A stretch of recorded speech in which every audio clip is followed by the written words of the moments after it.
এবার বাঁকুড়ার বিষ্ণুপুর পুরসভার দিকে নজর রাখে দুর্নীতির পাহাড়। সেখানে পুরসভার ব্যাপক আর্থিক বেনিয়মের অভিযোগ, প্রাক্তন পুরপ্রধানের বিরুদ্ধে থানায় অভিযোগ মহকুমা শাসকের।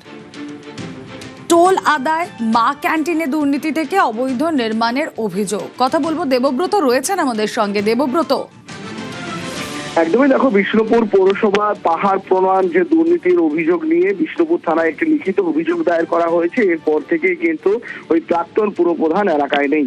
তোমাকে জানাবো, বিষ্ণুপুর পৌরসভার বিরুদ্ধে স্বজন পোষণের অভিযোগ তুলেছেন বিষ্ণুপুরের বিধায়ক শুক্লা চ্যাটার্জি।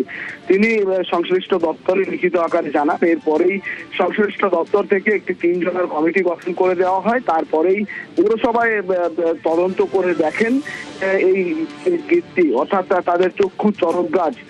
বিভিন্ন দুর্নীতি রয়েছে, অবৈধ যে ফ্ল্যাট রয়েছে, বিভিন্ন বড় বড় ফ্ল্যাট তৈরি হয়েছে, সেখানে বেনিয়ম রয়েছে। টোল আদায়ে বেনিয়ম রয়েছে। বিষ্ণুপুর ঢুকতে গেলে যে প্রবেশ কর দিতে হয়, সেখানে টাকা তছরূপ করা হয়েছে।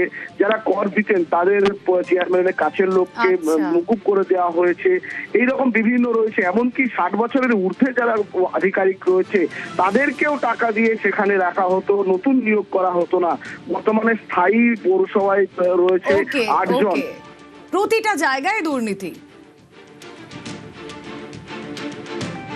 বিষ্ণুপুরের পৌরসভা দীর্ঘদিন ধরে দুর্নীতির আখড়ায়, তো আমরা বলেই এসেছি। সরকার পরিবর্তন হওয়ার পরে সেখানে আপনার এনকোয়ারি হয়েছে। এনকোয়ারি হওয়ার পরে বিভিন্ন দুর্নীতি সামনে মানুষের সামনে বেরিয়েছে। সেখানে পৌরসভার চেয়ারম্যান তিনি এখান থেকে পালিয়ে বেড়াচ্ছেন।